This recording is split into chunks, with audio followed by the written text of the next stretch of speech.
Hi, నా పేరు doctor Subbarao Chaganti. నేను ఇండో యూకే అవియా క్లినిక్స్ విజయవాడలో interventional musculoskeletal radiologist, interventional pain management and sports medicine స్పెషలిస్ట్ని. ఈరోజు మనం భుజం నొప్పికి కారణాలు, దాని ట్రీట్మెంట్ గురించి తెలుసుకుందాం. భుజం నొప్పి అనేది చాలా ప్రధానమైన సమస్య. అడల్ట్స్లో ప్రతి 10 మందిలో 3కి ఇది వస్తుంది. భుజం నొప్పి కారణాలు తెలుసుకునే ముందు అసలు భుజం జాయింట్ గురించి మనం బ్రీఫ్గా చూద్దాం. భుజం జాయింట్, మెయిన్ జాయింట్ని గ్లీనోహ్యూమరల్ జాయింట్ అంటాము. ఆ జాయింట్ వయసుతో పాటుగా అరిగిపోవచ్చు. దాంతోపాటుగా భుజం పైన ఇంకో జాయింట్ ఉంటుంది, అది ఎక్రోమియోక్లావికులర్ జాయింట్. ఇది ఓవర్ యూజ్ వల్ల కూడా అరిగిపోవచ్చు, దీనివల్ల ఇబ్బంది రావచ్చు. దీంతో పాటుగా మనకి కండరాలు ఉంటాయి కదా, 4 కండరాలు ఉంటాయి. ఫ్రంట్ సబ్స్కాపులారిస్, పైన సూప్రాస్పైనైటిస్, బ్యాక్ ఇంకో 2 ఉంటాయి, ఇన్ఫ్రాస్పైనైటిస్ అండ్ టెరిస్పైనైటిస్. దీనికి సంబంధించిన ఫుల్ వీడియో ఎంఆర్ఐలో, అల్ట్రాసౌండ్లో ఎలా ఉంటాయో తెలుసుకోవాలి అంటే దానికి సంబంధించిన వీడియో డిస్క్రిప్షన్లో ఉంది, రిఫర్ టు దట్.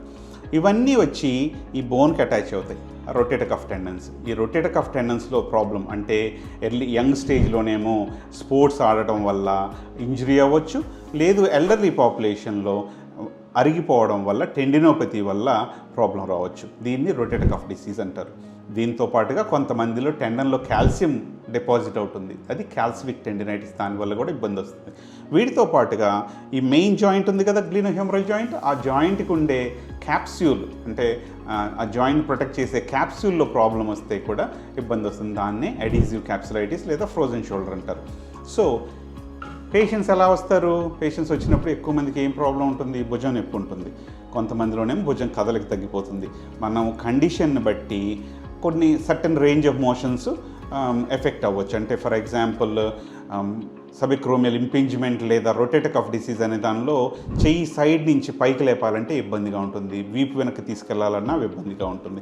అలాగే ఫ్రోజన్ షోల్డర్ ఉన్న వాళ్ళలో అన్ని వైపులా జాయింట్ మూమెంట్ తగ్గిపోతుంది. అలాగే గ్లీనోహ్యూమరల్ జాయింట్ అంటే మెయిన్ జాయింట్ ఆస్టియోఆర్థరైటిస్ ఉన్న వాళ్ళలో కూడా మూమెంట్స్ అన్నీ తగ్గిపోతాయి. So main problem pain, restricted movement. కొంతమందిలో జాయింట్ అరిగిపోయిన వాళ్ళలో నీరు కూడా వచ్చి స్వెల్లింగ్ కూడా రావచ్చు. తర్వాత దీనికి రిస్క్ ఫ్యాక్టర్స్ ఏంటి? మెయిన్ రిస్క్ ఫ్యాక్టర్స్ యంగ్ పీపుల్లోనేమో ఓవర్ యూజ్, అంటే ఆటలు ఆడటం వల్ల కానీ, ఓవర్ హెడ్ స్పోర్ట్స్ ఆడే వాళ్ళందరిలో, అంటే బ్యాడ్మింటన్, టెన్నిస్ ఇలాంటివి ఆడే వాళ్ళలో ఎక్కువ వచ్చే అవకాశాలు ఉంటాయి. అలా కాకుండా మిగతా వాళ్ళలో ఎల్డర్లీ పాపులేషన్, మిడిల్ ఏజ్ పాపులేషన్లో హెల్త్ కండిషన్స్, అంటే ఫర్ ఎగ్జాంపుల్ డయాబెటీస్ అనేది చాలా పెద్ద ప్రాబ్లం. డయాబెటీస్ ఎక్కువ మంది ఏమనుకుంటారు, షుగర్ వల్ల సర్టన్ కండిషన్, మన కిడ్నీస్ పాడవుతాయి, ఇంకోటి పాడవుతాయి అని తెలుసుకొని ఉంటాం. కానీ ఈ డయాబెటీస్ వల్ల చాలా ప్రాబ్లమ్స్ వస్తాయి. రొటేటర్ కఫ్ డిసీజ్ రావచ్చు, కాల్సిఫిక్ టెండినైటిస్ రావచ్చు, అలాగే ఫ్రోజన్ షోల్డర్ రావచ్చు. ఫ్రోజన్ షోల్డర్ ఇప్పుడు చాలా ప్రధానమైన సమస్య. నేను చూసే పేషెంట్స్లో అత్యధికం భుజం నొప్పి ఉన్నవాళ్ళు ఫ్రోజన్ షోల్డర్ ఉన్నవాళ్ళు ఉంటారు. ఇది ఎందుకు వస్తుంది? ఫ్రోజన్ షోల్డరు డయాబెటీస్ ఉన్న వాళ్ళలోనే కాకుండా లేని వాళ్ళలో కూడా వస్తుంది. అది దానికి మల్టిపుల్ కాజెస్ ఉన్నాయి. స్ట్రోక్ కావచ్చు, లేకపోతేనేమో పార్కిన్సన్స్ డిసీజ్ కానీ, ఇలా అండర్ యాక్టివ్ థైరాయిడ్ ఇలా ఉన్నా కూడా రావచ్చు. బట్ షుగర్ ఉన్న వాళ్ళలో ఇది వచ్చే అవకాశము 5 రెట్లు ఎక్కువ మామూలు పేషెంట్స్ కంటే. అలాగే షుగర్ ఉన్న ప్రతి 10 to 20% ఆఫ్ షుగర్ పేషెంట్స్కి ఫ్రోజన్ షోల్డర్ వచ్చే అవకాశం ఎక్కువ ఉంటుంది.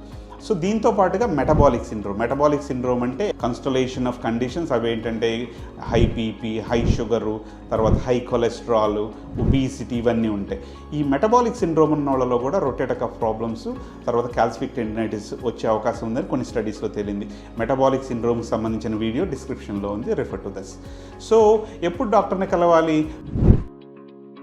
భుజం నొప్పి ఉండి కదలిక తగ్గిపోయి కంప్లీట్గా రెస్ట్రిక్ట్ అయ్యేదాకా ఆగకుండా, భుజం నొప్పి ఉండి 2-3 వారాలైనా ట్యాబ్లెట్స్ తీసుకున్న తగ్గకపోతే it's better to consult doctor. ఎందుకు? డాక్టర్ ఎగ్జామినేషన్ చేసి ప్రాబ్లం ఏందనేది డిసైడ్ చేసి దాన్ని బట్టి ట్రీట్మెంట్ చేస్తారు.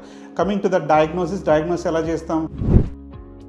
ఫస్ట్ ఎగ్జామినేషన్, తర్వాత ఎక్స్రే కానీ, అల్ట్రాసౌండ్ కానీ, ఎంఆర్ఐని కానీ వాడి, అంటే ఏ కండిషన్కి ఏది వాడాలో దాన్ని బట్టి. ఫర్ ఎగ్జాంపుల్ ఎక్స్రేలో కాల్సిఫిక్ టెండినైటిస్ ఈజీగా ఐడెంటిఫై చేయొచ్చు. MRI is the best test to assess everything. So ఈ టెస్టుల ద్వారా మనం ప్రాబ్లమ్ని ఐడెంటిఫై చేస్తాం. ఐడెంటిఫై చేసిన తర్వాత ట్రీట్మెంట్ ఏంటి? ఒక్కొక్క కండిషన్కి ఒక్కొక్క treatment. For example rotator cuff disease తీసుకున్నాము అంటే టెండన్ కట్ అయ్యి రెట్రాక్ట్ అయ్యి దూరంగా వెళ్ళిపోతే సర్జరీ అవసరం అవుతుంది. అలా కాకుండా టెండినోపతి ఉండి టెండన్ పైన ఇన్ఫ్లమేషన్, సబెక్రోమియల్ బర్సైటిస్ కనుకుంటే దాన్ని ఎనాల్జీసియా, తర్వాత ఫిజియోథెరపీతో ట్రీట్ చేయొచ్చు. వీటితో తగ్గకపోతే దెన్ దానికి అల్ట్రాసౌండ్ గైడెడ్ బర్సా ఇంజెక్షన్, అది స్టెరాయిడ్ కానీ, పీఆర్పీ కానీ, అలాగే టెండన్లో కూడా పీఆర్పీ ఇంజెక్ట్ చేసి దాన్ని నయం చేయడం జరుగుతుంది. అన్ని కండిషన్కి mainstay of treatment, first treatment analgesia అంటే యాంటీ ఇన్ఫ్లమేటరీ మెడికేషన్, తర్వాత ఫిజియోథెరపీ. దాంతో తగ్గకపోతే next invasive treatments. So frozen shoulder ఉందనుకోండి, ఫ్రోజన్ షోల్డర్లో మన centre ultrasound guided hydro distension అనే ఒక ప్రొసీజర్ని ఆఫర్ చేస్తుంది. అది డే కేస్ ప్రొసీజర్. అది పేషెంట్ వచ్చిన తర్వాత చేసిన తర్వాత హాఫ్ అన్ అవర్ 40 minutes వెళ్ళిపోవచ్చు. దీని ద్వారా మనం కంప్లీట్గా నయం చేయొచ్చు. తర్వాత ఫిజియోథెరపీ కూడా చేయాలి. అలాగే క్యాల్సిఫిక్ టెండినైటిస్ అనే కండిషన్కి అల్ట్రాసౌండ్ గైడెడ్ బాబటాజ్ అనే ప్రొసీజర్ ద్వారా కాల్షియంని మనం బయటికి తీసేసి దీన్ని నయం చేస్తాం. ఈ ట్రీట్మెంట్ ఆఫర్ చేసే సెంటర్స్ ఇండియాలో ఉన్న అతి కొద్ది సెంటర్లో మన సెంటర్ కూడా ఒకటి. దీంతో పాటుగా గ్లీనోహ్యూమరల్ జాయింట్ ఆస్టియోఆర్థరైటిస్ కానీ, ఎక్రోమియో క్లావిక్యులర్ జాయింట్ ఆస్టియోఆర్థరైటిస్ ఉంటే ఎర్లీ స్టేజెస్లో పీఆర్పీ కానీ స్టెరాయిడ్ ఇంజెక్షన్ పనిచేస్తాయి. అలా కాకుండా సివియర్ స్టేజ్ వచ్చిన గ్లీనోహ్యూమరల్ జాయింట్ వస్తే దానికి నీ రీప్లేస్మెంట్ ఎలా చేస్తామో షోల్డర్ కూడా రీప్లేస్మెంట్ చేయడం జరుగుతుంది. అది చేయించుకోలేని లేకపోతే హెల్త్ కండిషన్ వల్ల ఫిట్ కానీ వాళ్ళకి అదర్ ట్రీట్మెంట్ ఆప్షన్స్ కూడా ఉన్నాయి. నెక్స్ట్ ప్రివెన్షన్ ఏంటి అంటే ఏ యాక్టివిటీస్ అయితే ట్రిగ్గర్ చేస్తున్నాయో, ఇన్ఫ్లేమ్ చేస్తున్నాయో వాటిని అడ్రస్ చేయడం. దీంతో పాటుగా ఇప్పుడు హెల్త్ కండిషన్ చెప్పాను కదా, షుగరు, బీపీ, కొలెస్ట్రాల్, ఇవన్నిటిని కంట్రోల్లో పెట్టుకోవడం. తర్వాత ఎర్లీగానే ప్రాబ్లమ్ని ఐడెంటిఫై చేసి డాక్టర్ దగ్గరికి వెళ్తే దీన్ని ఎర్లీగా ట్రీట్మెంట్ చేస్తే తర్వాత ఫర్దర్ ఇన్వేజివ్ ట్రీట్మెంట్స్ కానీ సర్జరీ అవకాశాన్ని కానీ నిరోధించవచ్చు. సో ఇది బ్రీఫ్ ఓవర్వ్యూ. ఈ డీటెయిల్డ్ అనాలిసిస్ ఆఫ్ ఎవ్రీ కండిషన్ని ఫర్దర్ వీడియోస్లో మీరు stay tune to watch those. అలాగే మీకు ఏదైనా కామెంట్స్ కానీ క్వశ్చన్స్ కానీ ఉంటే కామెంట్స్లో తెలియజేయండి. I will answer to those. మీకు ఏదైనా స్పెసిఫిక్ షోల్డర్ ప్రాబ్లం గురించి డౌట్స్ ఉంటే దాని మీద వీడియో చేయాల్సిందని రిక్వెస్ట్ కనుక ఉంటే కనుక you request there and I'll do one. Okay, thank you.